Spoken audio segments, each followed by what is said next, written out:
Welcome to the Avro Heritage Museum podcast.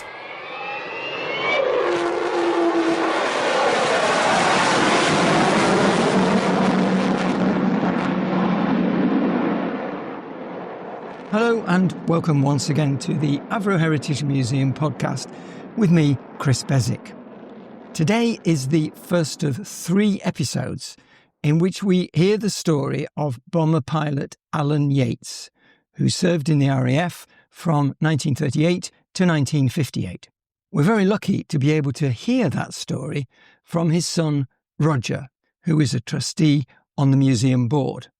And if you visited the museum on a Saturday, you will more than likely have seen Roger in his role as duty manager. I don't want to risk any spoilers, so let's straight away ask Roger to start us off. Bearing in mind the reluctance of so many combatants to recount their experiences, I first asked Roger whether he'd found a particular way of getting his dad to open up.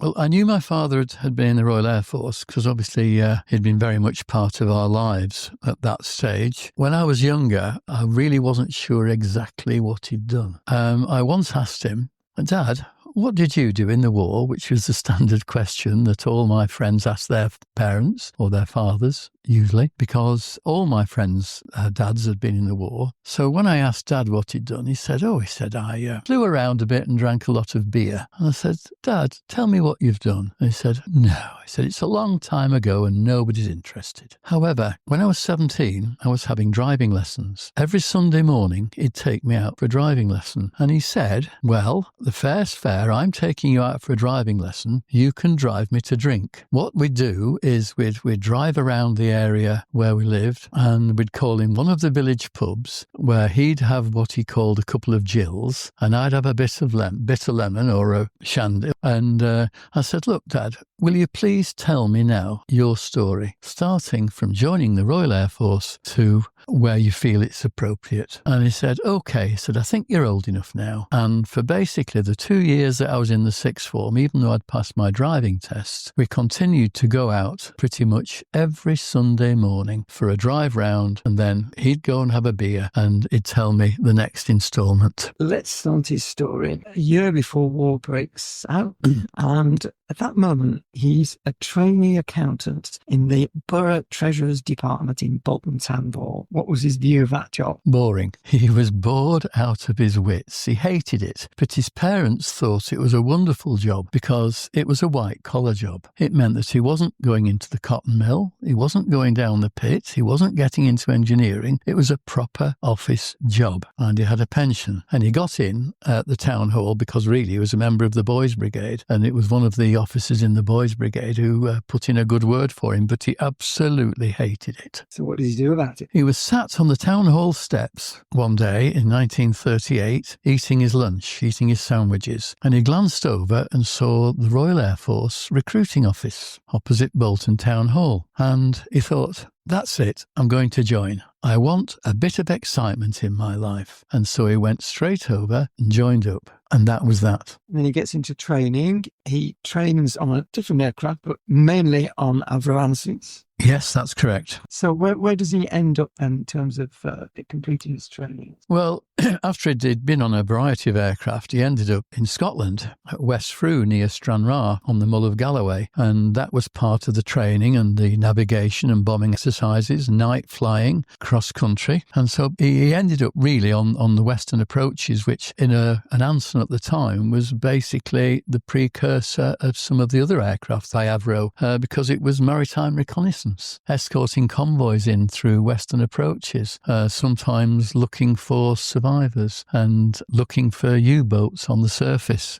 He's posted to Upper Heyford. Upper Heyford. Yeah, and then he moves in early 1941 to RAF Scoutton. Well, originally, when he volunteered for aircrew, they go through various tests and the appropriate. And it was decided that he would undergo training as an air observer. An air observer, for those people who are not quite aware, was with the brevet, which was the Flying O, and they were trained as a navigator, a bomb aimer, wireless operator, up to 12 12 words a minute, and air gunner. And it was the old First World War term for the observer in a two-seater aircraft, whereas the pilot flew and the observer did everything else. That was his original training, and that still continued in the Royal Air Force till 1943 when they actually changed the designation of the brevets. But other than that, that was his first job. But then once the war had started, they realised they were going to be short of pilots. So he was offered the opportunity to do his pilot training, which he did again up in Scotland and various other bits of places. And once he's at RAF Scampton, he engaged in different operations, Cologne, Kassel, and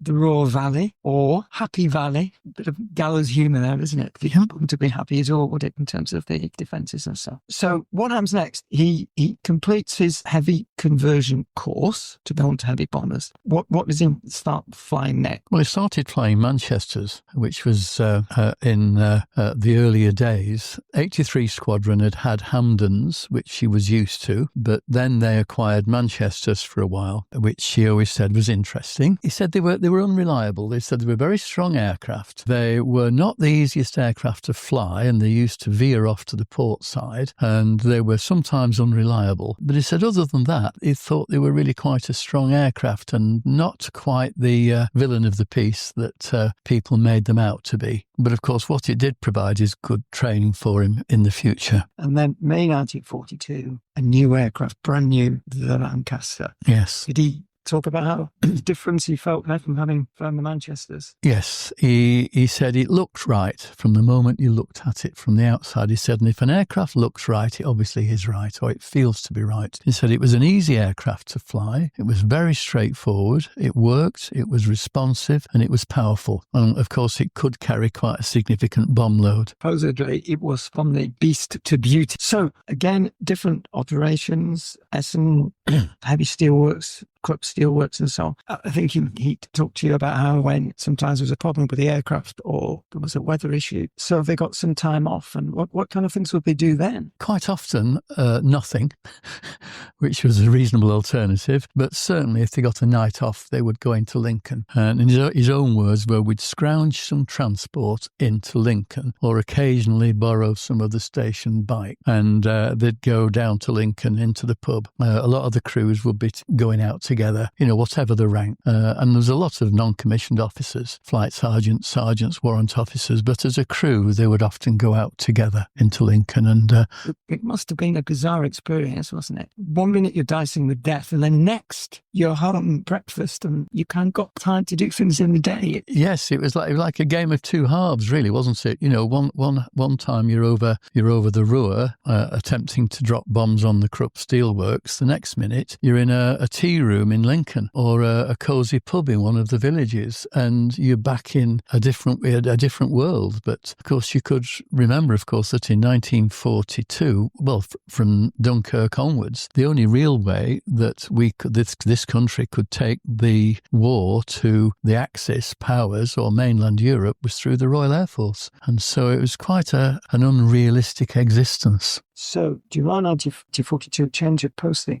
Yes, he'd been on Lancasters for a few months, which he'd enjoyed, and he enjoyed being at Scampton. But then he was posted to Mildenhall, Lakenheath and Mildenhall. I think Mildenhall was the satellite station. And this was before, of course, it was given over to the Americans. I think that might have been about 1943. But this time he wasn't on Lancasters. He was on 149 Squadron, and it was the short Stirling, which was the other heavy bomber alongside with the Halifax. It predated the Lancasters and it was huge. He had a couple of aircraft. He had N nuts and B beer and a good crew, and they all got along very well. So, relatively speaking, looking good. But then we get to the 10th of September and events take a different turn. Tell us how.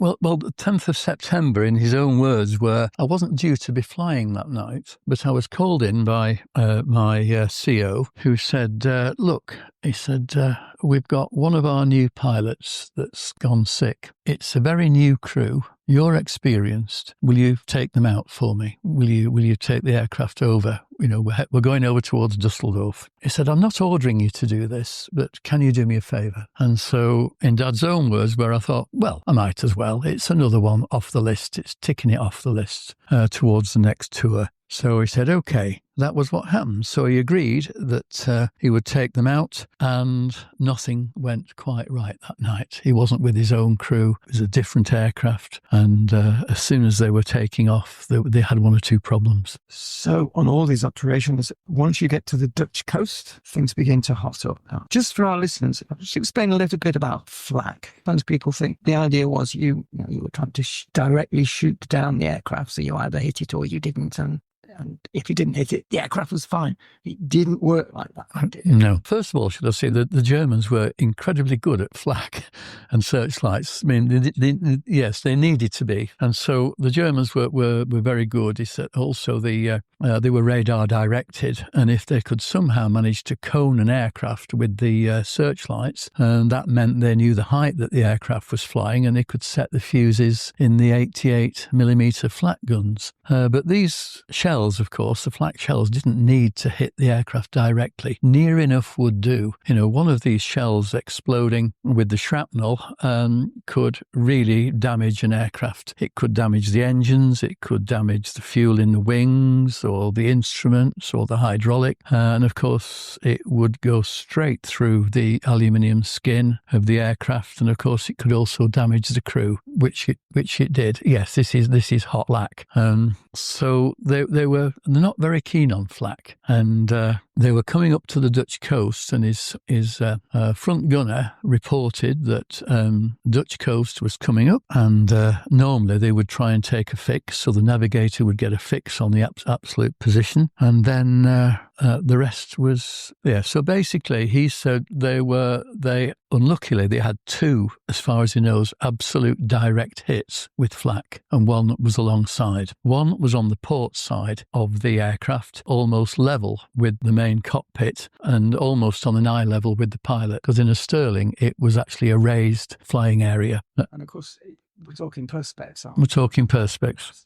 Yeah, and they were carrying mainly incendiaries because they were one of the target markers. They certainly did have the pathfinders slightly later on, but this was a bit earlier where they were still using key bombers as target markers. So they were mainly carrying incendiaries. And he said he heard two big bangs and one lesser bang. And when he turned round, he said on his right shoulder, looking back down the fuselage of the aircraft, he said, and these were his words, it was like looking into the flame of a blowtorch. So, in that situation now, decision did he have to make then at this point?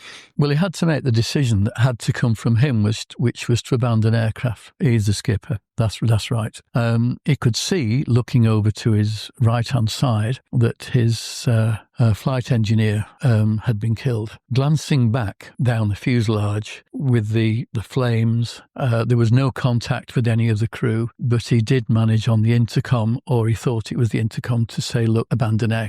He gave the instructions to abandon aircraft. After a reasonably short period, the aircraft was starting to feel wrong and was starting to basically fall out of the sky. They couldn't see what other damage there was to the aircraft, but of course it wasn't flying correctly. And he made the decision to abandon aircraft. And at that point, he realised that he also should get out. Air crews were very fond of crash axes or fire axes, and he had one down to his left, which he used to basically hack his way out of the perspex canopy and some of the aluminium structure, and threw himself out. So thankfully he's out, but then he sees the aircraft then fall out of the sky. Yes, I mean, there was a bit of humour with this. He said, because we were always told when you're wearing a parachute, you had to put it on really, really tightly. But he said we didn't, because we knew better. So he slackened all the strops and the straps. So he said, as soon as I'd thrown myself out of the aircraft, I thought, well, I better pull the parachute, which he did. And of course, as soon as the parachute opened, it was a great shock. And he ended up being bruised from his sort of knees to his shoulders because of the harness and the big thump caused by the parachute opening. And at the same time, he felt the thump of the parachute opening. He could see the aircraft falling away out of the sky. That moment, and it's a terrible decision to take, isn't it? Because you've got the other crew members, their lives, in a sense, are in your hands. Yes. Did he ever have any thoughts afterwards about, did I make the right decision? Could I have hung on? Was that something that stayed with him? Yes. I remember that lunchtime particularly. We were sat in a pub just outside Lancaster in the countryside called the Old Roof Tree Inn. And he was telling me he'd got to this stage in the story. And he was telling me about ultimately bailing out. And he said, did I bail out too soon? Could I or should I have stayed in the aircraft longer? Did I abandon my crew? Were there any of the crew left? And while he was telling me this, tears were going down his cheeks. He said it's quite a number of years after. Yes. This would be 1969, and it's a long time. And he said it's haunted me ever since. And I do also remember as a young boy sleeping in the next bedroom to Mum and Dad, and I know he used to have nightmares. He'd scream and yell, and it was always the same one, escaping from a burning aircraft. So it was something that never left him. And at that point, we have to leave you dangling in suspense and Alan literally dangling in his parachute harness with no idea of what's awaiting him when he lands in German Occupied Holland. There's only one way to find out what happens next. Make sure that you tune into another episode of the Avro Heritage Museum podcast. But for the moment, it's goodbye from me, Chris Bezic. Bye-bye.